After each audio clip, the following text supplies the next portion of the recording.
ਅਸੀਂ ਤਾਂ ਇਹਨਾਂ ਨੂੰ ਅੱਗੇ ਡਾ ਦਿੰਦੇ ਆ ਲੋ ਸਾਂਭੋ ਬਾਬਾ ਜੀ ਨਾ ਕੋਲ ਹੀਟਰ ਸੇਖੋ ਤੁਸੀਂ ਤੁਹਾਨੂੰ ਠੰਡ ਲੱਗ ਪਈ ਹਾਂ ਹੀਟਰ ਵਗੈਰਾ ਸੇਖੋ ਸਹੀ ਤੇ ਰਾਤ ਹੋ ਗਏ ਮੇਰੇ ਕੋਲ ਕਹਿੰਦਾ ਤੂੰ ਕਹਿ ਠੰਡ ਮਾਰ ਬੜੀ। ਕਰਦੇ ਮੈਂ ਕਿਹਾ ਤੁਸੀਂ ਉਹ ਚੱਲਦਾ ਪਿਆ ਉਹ ਲੱਗ ਚਲੇ ਜਾਓ ਮੈਂ ਬਿਜਲੀ ਨਹੀਂ ਆਉਂਦਾ ਗਿਆ ਤੇ 10,000 ਤਿਆਰ ਕਰ ਬਿੱਲ ਕੋਈ ਨਹੀਂ ਇਨਸ਼ਾਅੱਲਾ ਹੋ ਜਾਏਗਾ 10,000 ਰੁਪਏ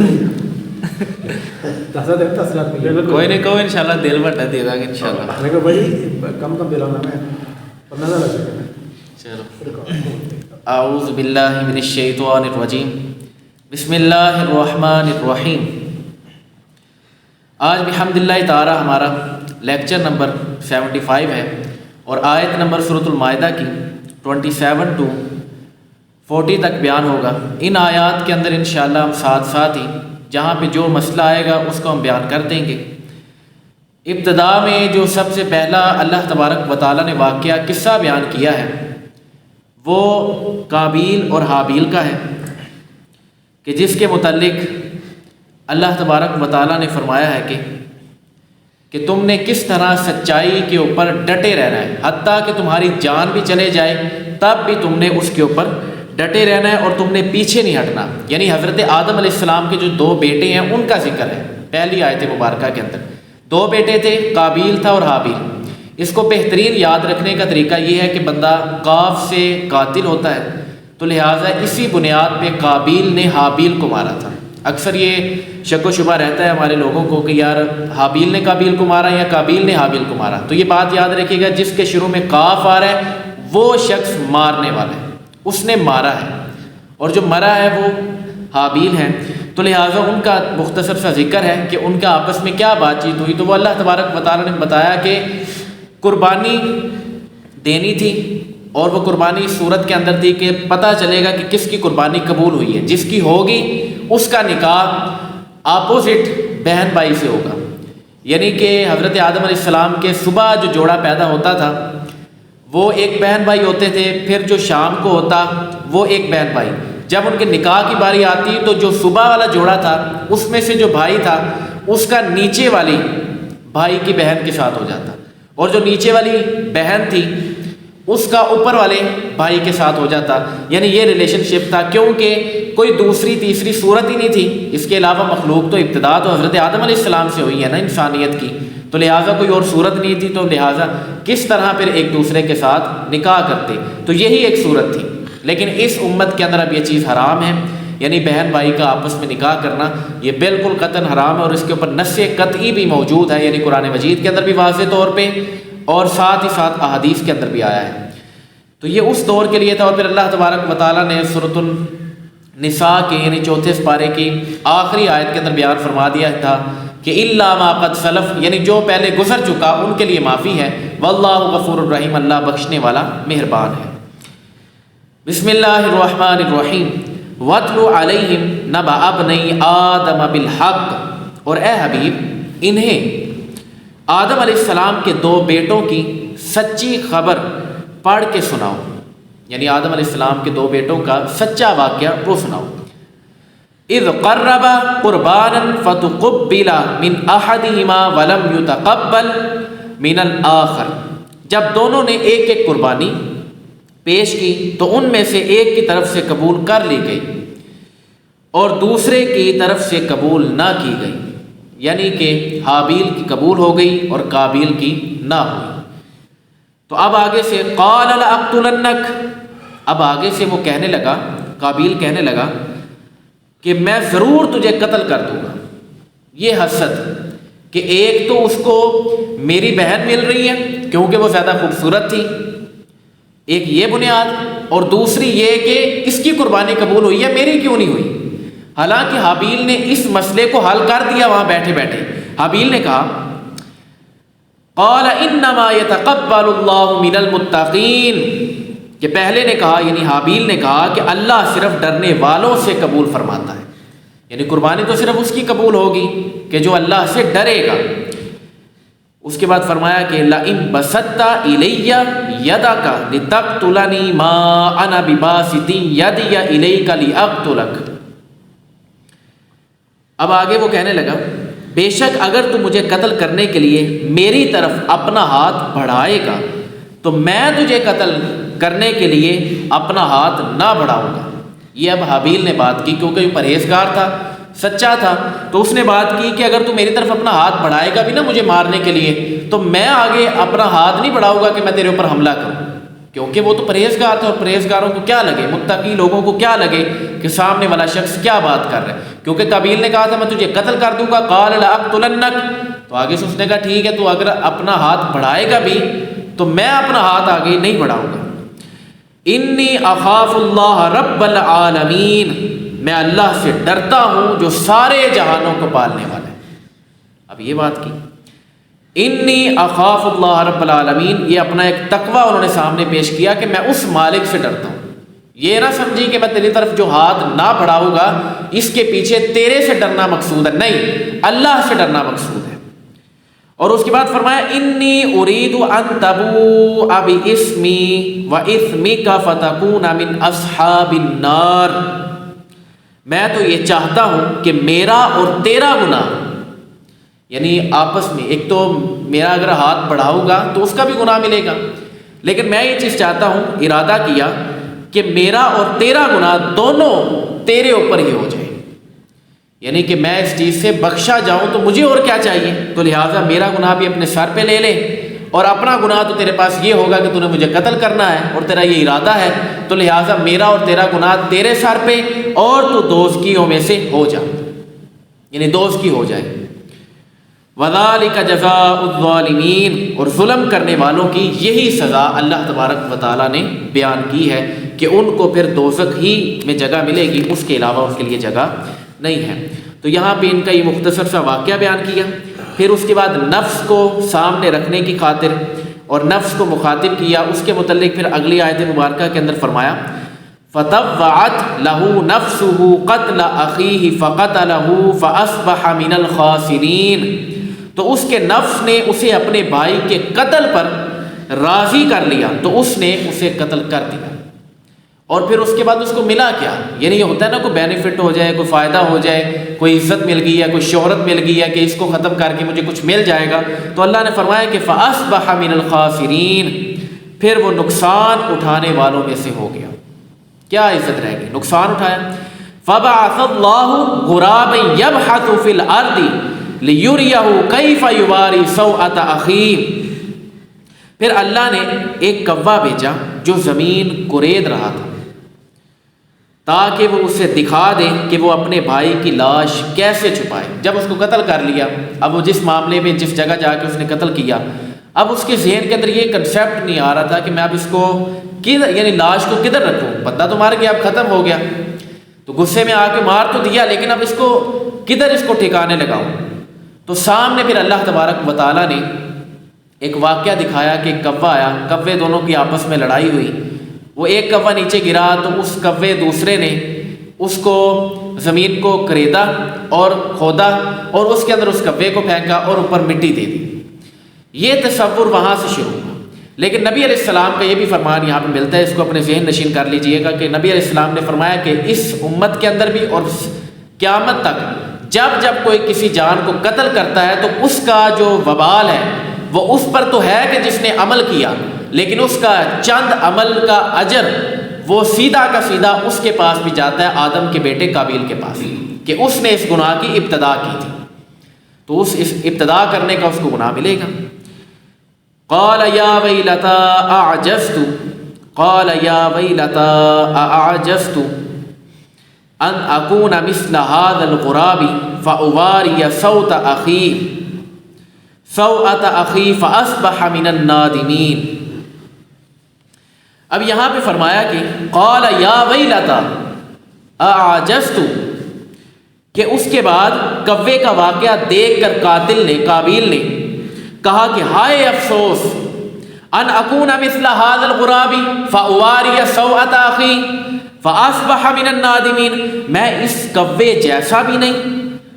میں اس کوے جیسا بھی نہ ہو سکا میں کہ میں اسی کی طرف دیکھ کے کوئی سبق حاصل کر لیتا کہ اپنے بھائی کی لاش چھپا لیتا، تو وہ بچھانے والوں میں سے ہو گیا۔ فاصبح من النادمین، پھر اس نے اس لاش کو بچھا دیا اور اپنے اس بھائی کو ٹھکانے لگا دیا، اور اب اس کا وبال قیامت تک اس نے جو قتل کیا تھا، نبی علیہ السلام فرماتے ہیں اب قیامت تک اس کی طرف لوٹے گا۔ لیکن اس آیت مبارکہ سے ہمیں یہ پتہ چلتا ہے کہ نفس کو ترجیح دینا، حسد کی بنیاد کے اوپر بیٹھنا، تو حضرت زبیر سے روایت ہے، فرماتے ہیں کہ تاجدار رسالت صلی اللہ علیہ وآلہ وسلم نے فرمایا کہ تم میں پچھلی امتوں کو ایک بیماری سرایت کر گئی تھی حسد کی اور بغض، یہ موڑ دینے والی ہے۔ جس طرح بندہ اپنے سر کو منڈوا دیتا ہے نا، تو نبی علیہ السلام نے فرمایا، ترمذی کی روایت ہے کہ یہ ایک ایسی بیماری تھی جو بندے کو موڑ دیتی ہے، منڈوا دیتی ہے۔ لیکن میں نہیں کہتا کہ یہ بال مونڈتی ہے، یعنی یہ بیماری حسد اور بغض یہ تمہارے بال نہیں مونڈتی، بلکہ یہ دین کو تمہارے اندر سے منڈوا دیتی، موڑ دیتی ہے۔ یہ نبی علیہ السلام نے الفاظ بولے، یعنی جس طرح بال بندہ ٹینڈ کرواتا ہے تو وہ سارے کے سارے بال منڈوا دیے نا، اسی طرح نبی علیہ السلام نے فرمایا تمہارے دین کو یہ حسد اور بغض منڈوا دیتا ہے۔ تو لہٰذا اس وجہ سے اس جیسے عملوں سے محفوظ رکھنا چاہیے۔ اور قتل کے بارے میں آگے آیات آئیں گے کہ جس نے ایک جان کو قتل کیا اور ناحق کو، تو گویا اس نے تمام انسانیت کو قتل کیا، اور جس نے ایک جان کو بچایا تو گویا اس نے، اور وہ ناحق مارا جا رہا تھا، اس کے اوپر 2 نمبری جان بوجھ کے ہو رہی تھی، اس وقت اس کو بچایا، گویا ایسے جیسے اس نے پوری کائنات کو بچا لیا۔ وہ آگے آیات گزری، من اجل ذلك كتبنا على بني اسرائيل انه من قتل نفسا بغير نفس او فساد في الارض فكأنما قتل الناس جميعا۔ اس کے سبب ہم نے بنی اسرائیل پر لکھ دیا کہ جس نے کسی جان کے بدلے یا زمین میں فساد پھیلانے کے بدلے کے بغیر، یعنی کسی جان نے قتل کیا تھا بطور قصاص، یا پھر جو بندہ زمین میں فساد پھیلا رہا ہے اس کے علاوہ کسی شخص کو قتل کیا، تو گویا اس نے تمام انسانوں کو قتل کیا۔ یعنی 2 ایسے اوصاف ہیں کہ اگر وہ اس میں نہیں پائے جا رہے، اس کے علاوہ ان کو قتل کر دیتا ہے، تو گویا اس نے تمام انسانیت کو قتل کیا۔ کہ ایک شخص کے اندر نہ تو یہ چیز تھی کہ اس کو بطور قصاص قتل کیا جاتا، اور نہ یہ چیز تھی کہ وہ فساد پھیلا رہا ہے، اس کے علاوہ ہی ناحق اس کو قتل کر دیا، تو اللہ تبارک و تعالیٰ نے کہا کہ گویا ایسے اس نے تمام انسانیت کو قتل کر دیا۔ وَمَنْ أَحْيَاهَا فَكَأَنَّمَا أَحْيَا النَّاسَ جَمِيعًا، جس نے کسی ایک جان کو قتل سے بچا کر زندہ رکھا، زندگی بخشی مجازی طور پہ، تو اس نے گویا تمام انسانوں کو زندہ رکھا۔ ایک انسان کو بچانا، تمام انسانوں کو بچانا ہے۔ وَلَقَدْ جَاءَتْهُمْ رُسُلُنَا بِالْبَيِّنَاتِ، اور بے شک ان کے پاس ہمارے رسول روشن دلیلوں کے ساتھ آئے، واضح دلائل نبی علیہ السلام بھی لے کے آئے، اور جتنے رسول آتے رہے وہ بھی لے کے آتے رہے ہیں۔ ثُمَّ إِنَّ كَثِيرًا مِّنْهُمْ بَعْدَ ذَلِكَ فِي الْأَرْضِ لَمُسْرِفُونَ، پھر بے شک ان میں سے بہت سے لوگ اس کے بعد بھی زمین میں زیادتی کرنے والے ہیں۔ یعنی رسولوں انبیاء کے آنے کے بعد بھی بڑے ایسے لوگ ہیں جو پھر بھی زیادتی کرنے سے باز نہیں آتے، وہ اس کے اندر پھر بھی کوشش کرتے ہیں کہ ہم کچھ نہ کچھ نہ کر لیں۔ تو لہٰذا یہ جب عمل کرتا ہے بندہ، اس میں بڑھتا جائے، اور فساد کے علاوہ اور قصاص کے علاوہ بندہ کسی کو قتل کرے گا، تو گویا اس نے تمام انسانیت کو قتل کیا ہے، اور اس نے اس کے ساتھ مذاق ایک طرح کیا ہے۔ اور اس کے بارے میں نبی علیہ السلام کی ایک حدیث ملتی ہے ترمذی کے اندر، حضور علیہ السلام نے ارشاد فرمایا، کسی شخص نے کسی ایک جان کو جان بوجھ کر قتل کر دیا، اگر زمین و آسمان والے شریک ہو جائیں تو اللہ تعالیٰ ان سب کو جہنم میں دھکیل دے گا۔ یعنی اس کی سفارش کے اندر کسی مومن کو قتل کرنے میں، اگر یعنی ایک مومن تھا اور اس کو جان بوجھ کر قتل کر دیا، اور پھر اس قتل کے اندر پورا زمین و آسمان داخل ہو گئے، یعنی جتنے لوگ تھے سارے اس حق میں قائل ہو گئے کہ یار واقعی میں اس کو قتل کرنا چاہیے تھا اور اس نے صحیح کیا ہے، تو غلط بیانی کی وجہ سے بھی اور اس میں ملوث ہونے کی وجہ سے بھی اللہ تبارک و تعالیٰ تمام کو جہنم میں دھکیل دے گا۔ تو لہٰذا اس وجہ سے جہاں پہ کوئی غلط کام ہو، ہاتھ سے روک سکتے ہیں تو روکیں، زبان سے روک سکتے ہیں تو زبان سے روکیں۔ اگر یہ دونوں کام بھی نہیں کر سکتے تو سب سے ادنا درجہ جو نبی علیہ السلام نے بیان کیا ہے کہ ضعف ترین درجہ، ایمان کا کمزور ترین درجہ، کم از کم دل کے اندر برا جان کے سائڈ پہ ہو جائے، اسی پر عمل کر لیں۔ تو لہٰذا کم از کم اتنا ہونا چاہیے، اگر کوئی شخص دل میں بھی برا نہ جانے تو پھر وہ اپنا ٹھکانہ سمجھ لے۔ انما جزاء الذین یحاربون اللہ ورسولہ ویسعون فی الارض فسادا ان یقتلوا او یصلبوا او تقطع ایدیہم وارجلہم من خلاف او ینفوا من الارض، بے شک جو لوگ اللہ اور اس کے رسول صلی اللہ علیہ وآلہ وسلم سے لڑتے ہیں اور زمین میں فساد برپا کرنے والے ہیں اور اس میں پوری کوشش کرتے ہیں، ان کی سزا یہی ہے کہ انہیں خوب قتل کیا جائے یا انہیں سولی دے دی جائے یا ان کی ایک طرف ہاتھ اور دوسری طرف کا پاؤں کاٹ دیا جائے یا ملک کی سرزمین سے جلا وطن کر کے دور کر دیا جائے۔ یہ اللہ تبارک و تعالیٰ نے سزا بیان کی ہے جو رب رسول کے ساتھ جنگ کرنے کی کوشش کرتے ہیں اور ان کے ساتھ لڑتے ہیں اور زمین میں فساد پھیلاتے ہیں۔ پچھلی آیت مبارکہ کے اندر یہ چیز آئی تھی کہ دو اوصاف کے بغیر اگر کسی کو قتل کیا یعنی بطور قصاص یا پھر وہ فساد پھیلاتا ہے تو اس صورت کے اندر قتل کرتا ہے تو جائز ہے۔ اب اس کی جو ڈیٹیل تھی وہ اس آیت مبارکہ کے اندر آ گئی، کہا کہ اگر کوئی شخص رب رسول کے ساتھ لڑے یا پھر اس کے اندر فساد پھیلانے کی کوشش کرے تو اس کے بارے میں اللہ تبارک و تعالیٰ نے جو نوعیت بیان کی ہے اس کا اس کا پورا سبجیکٹ ایک باب صحیح بخاری کے اندر ملتا ہے کہ قبیلہ ارینا سے، بڑا خوبصورت واقعہ ہے، قبیلہ ارینا سے چند لوگ آئے مدینہ منورہ میں نبی علیہ السلام کی بارگاہ کے اندر، آ کے کلمہ پڑھا، نبی علیہ السلام کے آگے شہادت دی تو نبی علیہ السلام کی موجودگی کے اندر ان کو وہاں کی آب و ہوا سیٹ نہ پائی، یعنی جس کو آپ سمجھیں کہ بندہ اب یہاں پہ رہتا ہے اور یہاں سے اب بندہ کراچی جائے یا ایک دم بندہ پانی پیتا ہے پیٹ خراب ہو جائے، اب آب و ہوا سیٹ نہیں بیٹھ رہی، وہ آب و ہوا ان کے بارے میں نہیں آ رہی، تو مدینہ منورہ کی جو آب و ہوا تھی ان کی سمجھ میں نہ آئی تو نبی علیہ السلام نے کہا کہ اچھا تمہیں نہیں اپنا برداشت ہو رہی، آب و ہوا تمہارے موافق نہیں ہے تو تم اس طرح کرو کہ فلانی جگہ پہ نا چرواہے ہیں اور وہاں پہ مدینے کے اندر اونٹ باندھے ہوئے ہیں، ان اونٹنیوں کا دودھ اور پیشاب دونوں کو مکس کر کے تم پیو، اللہ تبارک و تعالیٰ تمہیں شفا دے گا۔ اب یہ بات نبی علیہ السلام نے کر دی، وہ وہاں پہ گئے کیونکہ اب تو یہ نس بن چکی تھی کہ نبی علیہ السلام کی زبان سے بات نکلی ہے، اب چاہے وہ پیشاب ہو چاہے دودھ ہو جو بھی ہو، انہوں نے جا کے اپنی بیماری کا علاج جو کرنا تھا، پیٹ میں درد پڑ چکی تھی، گئے جا کے دودھ چوہا اور اس کے ساتھ پیشاب ملا کے دونوں کو پیا تو وہ ان کو شفا مل گئی، نبی علیہ السلام کی زبان سے جو بات نکلی تھی۔ لیکن انہوں نے آگے سے کیا دو نمبری کی، قبیلہ ارینا والوں نے، انہوں نے اس طرح کیا کہ جتنے چرواہے وہاں پہ ان کی حفاظت کر رہے تھے اونٹنیوں کی ان کو مار دیا، اور عام نہیں مارا بلکہ حتیٰ کہ ان کے ساتھ زیادتی اس قدر کی کہ ان کی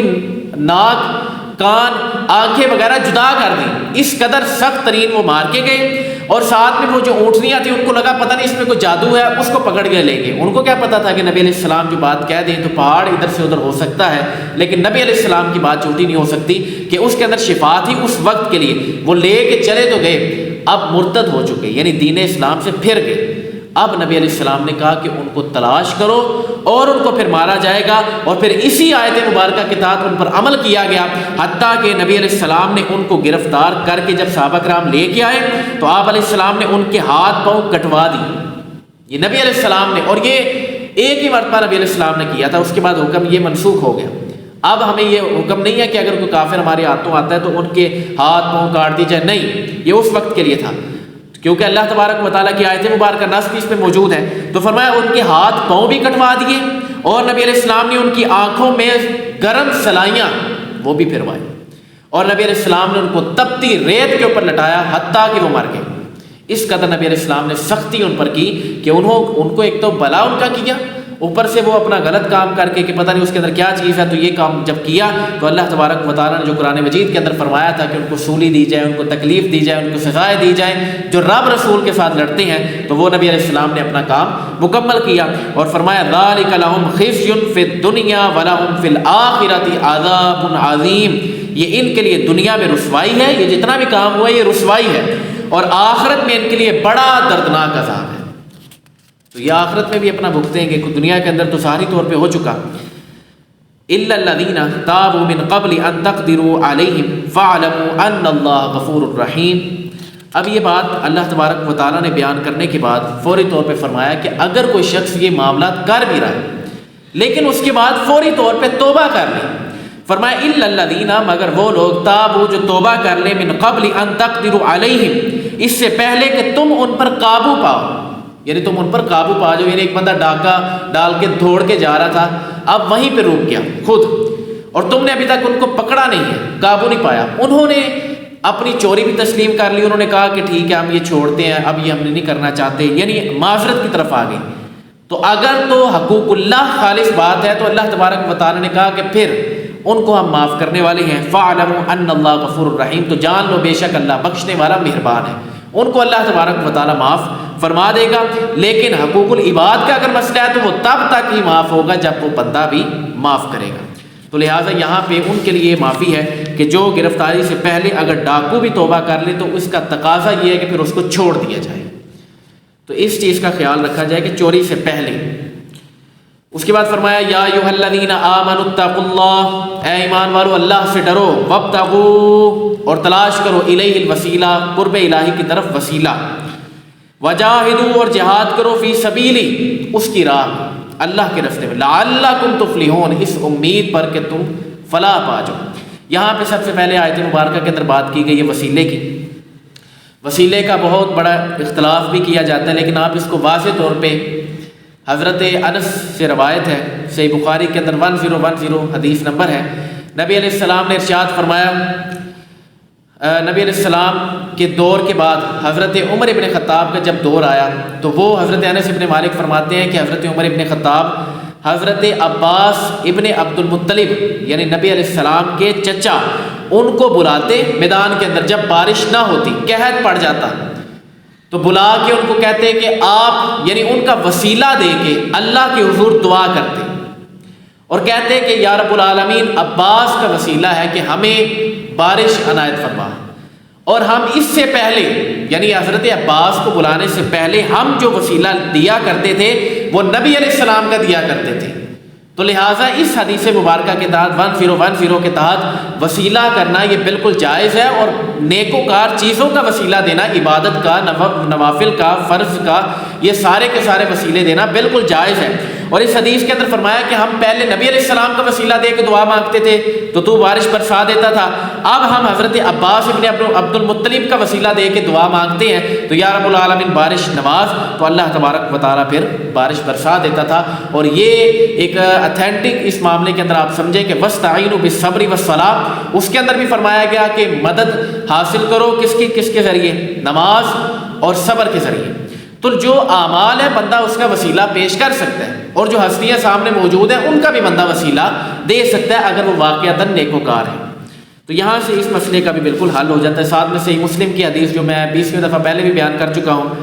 کہ 3 غار والا واقعہ کہ 3 لوگ پھنس گئے تو پھر انہوں نے اپنے اپنے اعمال کا وسیلہ پیش کیا تو اللہ تبارک و تعالیٰ نے انہیں نجات عطا فرمائی، اس غار سے صحیح سلامت وہ چلے گئے۔ اس کے بعد فرمایا ان الذین کفروا لو ان لهم ما فی الارض جميعا ومثله معه لیفتدوا به من عذاب یوم القیامة ما تقبل منهم ولهم عذاب علیم، بے شک اگر کافر لوگ جو کچھ زمین میں ہے وہ سب یعنی جتنا کچھ زمین کے اندر موجود ہے وہ سارا کا سارا اور اس کے برابر اتنا ہی اور اس کے ساتھ ملا کر قیامت کے دن عذاب سے چھٹکارے کے لیے دیں تو ان سے کچھ بھی قبول نہ کیا جائے گا۔ اللہ تبارک و تعالیٰ نے کہا ما تقبل منہم، ان سے کوئی چیز قبول نہ کی جائے گی اور ان کے لیے دردناک عذاب ہے۔ یعنی یہ جتنی بڑی دنیا ہے ایک یہ، پھر اس کی جیسی ایک اور دنیا اگر یہ ملا کے میری بارگاہ کے اندر رکھے نا کہ ہمیں بخش دے تب بھی ہم نہیں بخشیں گے، کوئی چھٹکارا نہیں کافر کے لیے۔ تو جو کفر کی حالت کے اندر مرا اسی وجہ سے ہم کہتے ہیں ان کے لیے دعا کرنا بھی ناجائز و حرام ہے، کیونکہ کافر کی بخشش ہے ہی نہیں۔ ہاں دنیا کے اندر رہتے ہوئے سورۃ الفرقان کے اندر آیا ہے جو ابھی آگے صورت آئے گی، اس کے اندر فرمایا 3 اعمال جو سب سے زیادہ خطرناک ہیں اور سب سے زیادہ اللہ کے حضور سینسٹیو، جو بندہ اگر اعمال کر لے تو اس کی پکڑ بڑی مضبوط ہے، اور فرمایا معاف نہیں کروں گا۔ نمبر 1 شرک، اور اس کے بعد یہ حقوق اللہ کا سب سے اعلیٰ معیار تھا۔ دوسرے نمبر پہ فرمایا قتل نہیں معاف کیا جائے گا۔ تیسرے نمبر پہ فرمایا کہ بدکاری نہیں،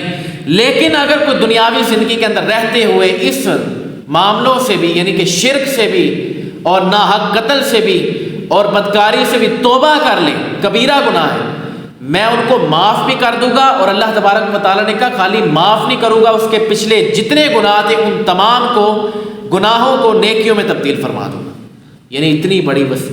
فضیلت اللہ تبارک و تعالیٰ نے سورۃ الفرقان کے اندر بیان کی ہے کہ بندہ بس کافر نہ مرے، اس سے پہلے توبہ کر لے تو میں معاف کر دوں گا۔ یریدون ان یخرجوا من النار وما هم بخارجین منها، وہ دوزخ سے نکلنا چاہیں گے اور وہ اس سے نکل نہ سکیں گے۔ وَلَهُمْ عَذَابٌ مُقِيمٌ، اور وہ اس میں ہمیشہ رہیں گے، یعنی ان کے لیے وہ ہمیشہ کا عذاب ہے، اللہ تبارک و تعالیٰ نے فرمایا۔ اس کے بعد چوری کے بارے میں بیان فرمایا۔ ہوا ہے اپنا ٹائم؟ اچھا بس ہو گیا پھر۔ چوری کے بارے میں اللہ تبارک و تعالیٰ نے فرمایا کہ چوری کے احکامات اس طرح ہیں کہ جب بندہ کوئی چوری کرے اور اس کے بارے میں پورے گواہ بھی موجود ہو جائیں اور باحوالہ بات ہو رہی ہے، تو اس صورت کے اندر چوری کے احکامات جاری ہوں گے۔ اور قرآن مجید کی سورۃ المائدہ کی آیت نمبر 38 سے یہ چیز بالکل واضح ہے۔ فرمایا وَالسَّارِقُ وَالسَّارِقَةُ، جو مرد یا عورت چور ہو، فَاقْطَعُوا أَيْدِيَهُمَا جَزَاءً بِمَا كَسَبَا نَكَالًا مِّنَ اللَّهِ، تو اللہ کی طرف سے سزا کے طور پر ان کے عمل کے بدلے میں ان کے ہاتھ کاٹ دو۔ یہ چوری کی سزا قرآن مجید کے اندر بیان ہوئی۔ واللہ عزیز الحکیم، اللہ غالب حکمت والا ہے، عزت والا ہے۔ اور صحیح مسلم کے اندر حدیث مبارکہ آتی ہے، نبی علیہ السلام نے فرمایا جب کوئی بندہ چوری کر رہا ہوتا ہے اس وقت اس کے اندر ایمان موجود نہیں ہوتا۔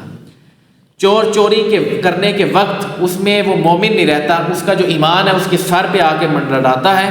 اور جب وہ چوری کر کے فارغ ہو جاتا ہے پھر چلا جاتا ہے باہر، تو پھر واپس اس کے اندر ایمان سرایت کرتا ہے۔ یعنی اتنے خطرناک یہ کام ہے چوری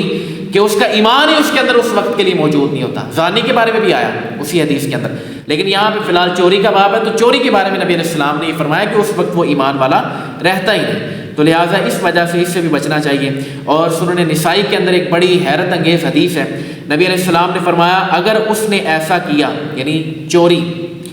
تو بے شک اس نے اسلام کا پٹا اپنی گردن سے اتارا، پھر اگر اس نے توبہ کی تو اللہ کی توبہ، اللہ کے حضور اس کی توبہ قبول فرما لی جائے گی۔ یعنی اتنا بڑا کام کرنے کے بعد، کبیرہ گناہ کرنے کے بعد بھی اللہ تبارک و تعالیٰ بخشش فرما رہا ہے۔ فمن تاب من بعد ظلمه واصلح فان اللہ یتوب علیہ۔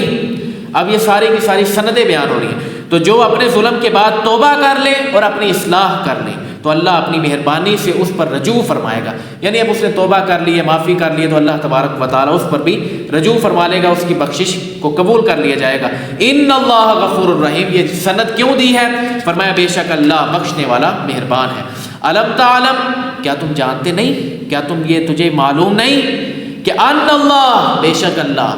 لہ ملک السماوات والارض، آسمانوں اور زمین کی بادشاہی